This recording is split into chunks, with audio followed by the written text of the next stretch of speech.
Bonjour et bienvenue à l'autre bulletin. Cette semaine, André Pelchat nous fait l'historique des représentations théâtrales au Québec. Élisabeth Cardin nous dévoile ses réflexions ayant mené à l'écriture du Temps des récoltes. Et Patrice Marcoux vous propose des pistes de discussion à avoir avec votre conseiller financier.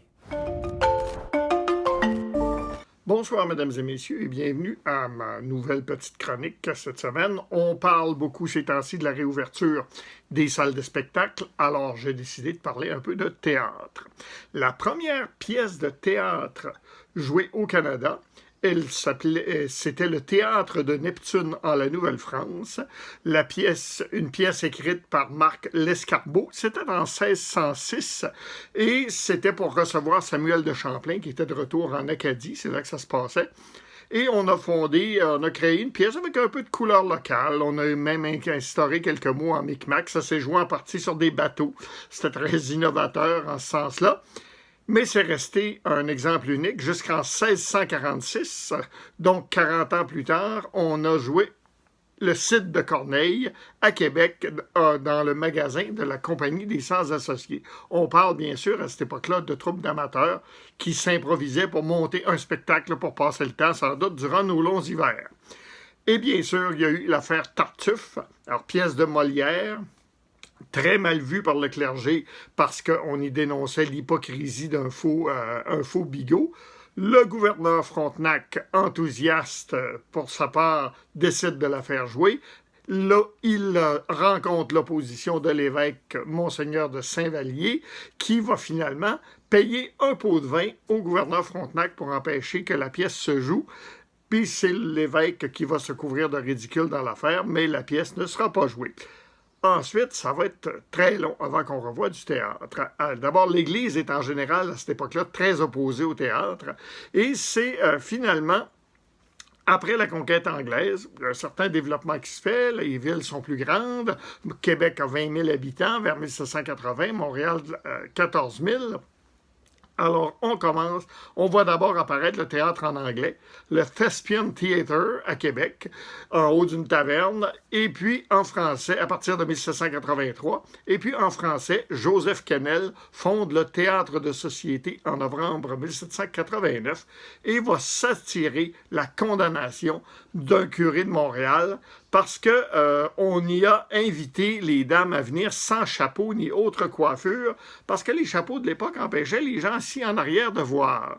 Alors le prêtre a menacé de refuser l'absolution à toute personne qui se présenterait à ce théâtre et il va y avoir une grande controverse et finalement le théâtre va fermer l'année suivante en 1790. Ça va prendre ensuite 14 ans pour revoir du théâtre francophone au Bas-Canada.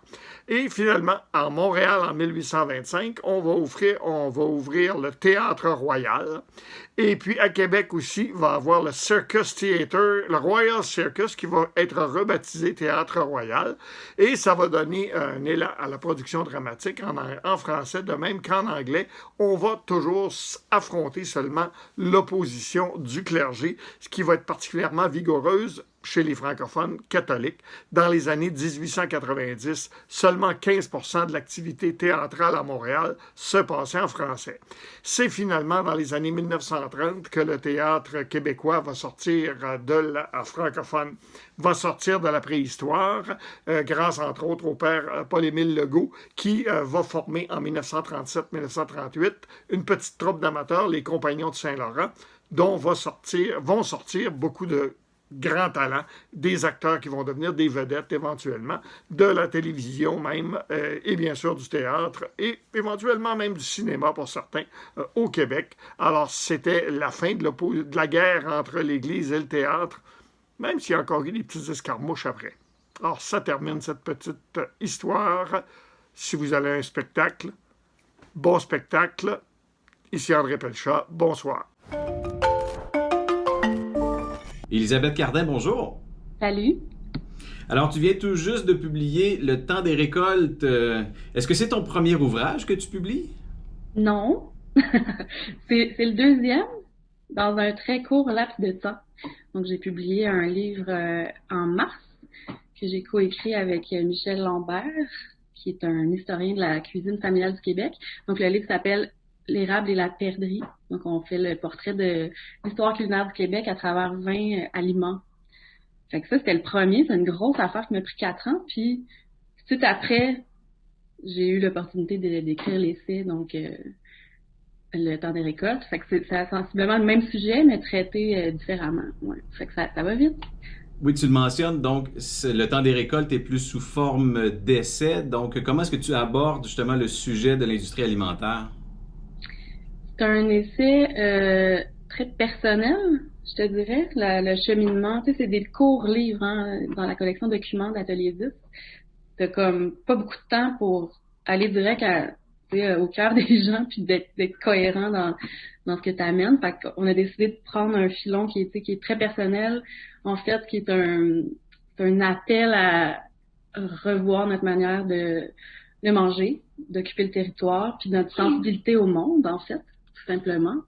Donc, ça part de mon enfance, puis c'est très solitaire dans mes découvertes, puis dans mes expériences, puis je me rends compte qu'à travers l'alimentation, sans m'en rendre compte, en fait, dans le processus de ma vie, là, dans tout ce que j'ai fait, ça tournait toujours autour de l'alimentation, puis de la relation entre moi puis la nature via cette chose qui est manger. Donc, dans le livre, c'est ça, dans le fond, c'est que je rejoins un mouvement collectif en modifiant ma spiritualité, ma philosophie alimentaire personnelle. Tu sais. Donc, c'est une prise de conscience que tu souhaites que la société prenne quant à ce qui se retrouve dans notre assiette. Tout à fait.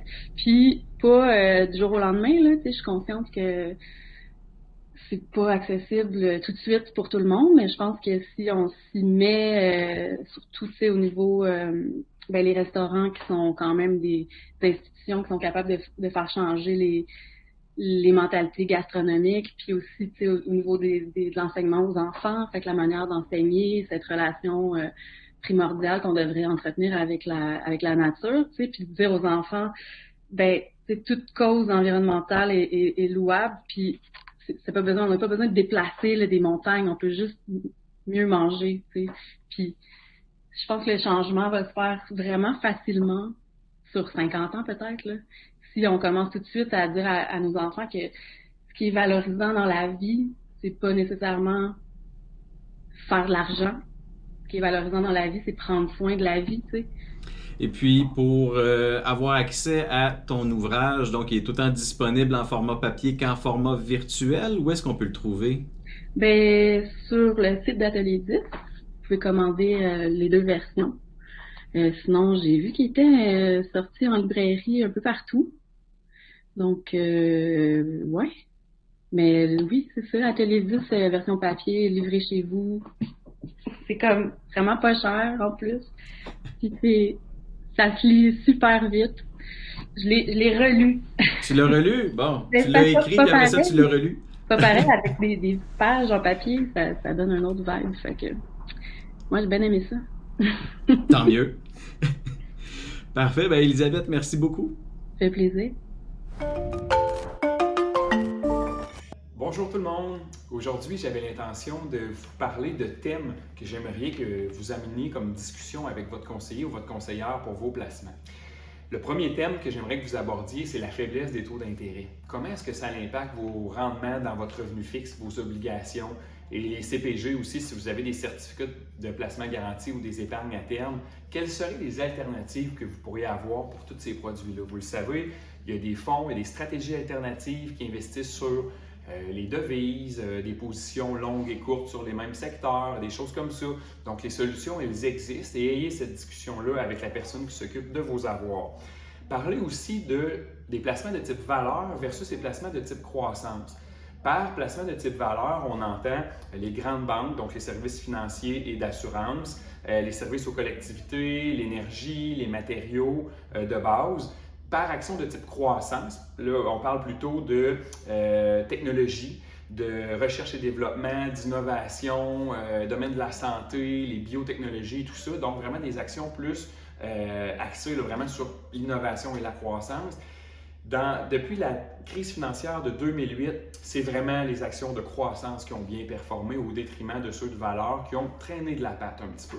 Par contre, depuis le 1er janvier 2021, on voit que c'est le contraire. Les actions de type valeur performent beaucoup mieux. Donc, on s'attend à ce que ce mouvement-là de rattrapage du secteur valeur se poursuive dans les 10 prochaines années, mais surtout dans les 5 prochaines. Est-ce que votre portefeuille est prêt pour ces années-là qui s'en viennent? Ayez cette discussion-là. Peut-être que le fait de faire des petits changements dans votre portefeuille va être vraiment gagnant pour vous. Les marchés émergents, je m'en voudrais de ne pas vous en parler. Ayez cette discussion-là avec la personne qui s'occupe de vos choses aussi parce que bien que ce soit un petit peu plus volatile, que c'est des marchés là, où vraiment les hauts et les bas sont plus prononcés, ça en prend un petit peu pour bien diversifier nos portefeuilles. Il ne faut pas regarder là, la parade passer, il faut y participer. La Chine est un pays important, l'Inde aussi, mais il y a un premier accord dans le Pacifique qui est en train de se signer entre plusieurs nations, plusieurs pays, et c'est le premier accord qui inclut la Chine. Donc ça, pour en profiter, parlez-en à votre personne qui s'occupe de vos choses pour avoir peut-être un petit pourcentage de participation là-bas. Dernier sujet que je vous invite à discuter avec la personne ressource qui gère vos avoirs, c'est les fonds ESG. E pour environnement, S pour social et G pour gouvernance. Il y a plusieurs fonds qui investissent dans des compagnies qui valorisent ces facteurs-là. Donc, des compagnies qui vont viser une transition énergétique verte et propre, vont faire attention à leur empreinte carbone, vont viser l'électrification des services, ces choses-là, ou qui vont avoir des bonnes pratiques sociales, qui n'engagent pas nécessairement des enfants dans des conditions difficiles, des usines ou des trucs là, qui ne sont pas recommandables, qui vont faire attention à l'empreinte laissées dans la société où elles opèrent, ou au niveau gouvernance, par exemple, ils vont avoir des femmes sur leur conseil d'administration ou des gens de d'autres ethnies, d'autres races, d'autres religions, donc des sociétés très ouvertes, très inclusives et qui fait vraiment un bon équilibre là, au sein de la gouvernance. Pourquoi je vous dis de parler de ça avec votre conseiller, votre conseillère, c'est que ces placements-là, on le vend dans les voiles.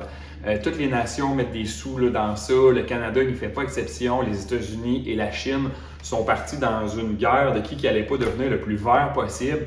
Donc, tirez-en profit. Pour, dans le fond, tirer votre épingle du jeu, il s'agit d'avoir quelques billes de placer dans ces énergies propres-là. Et les institutions financières ont des produits qui profitent de ça. Donc, à vous de jouer. Ayez ces discussions-là intéressantes avec votre conseiller ou votre conseillère ou faites-moi signe chez Wood Goldie, ça va me faire plaisir de bien vous conseiller et d'avoir de vos nouvelles. À bientôt!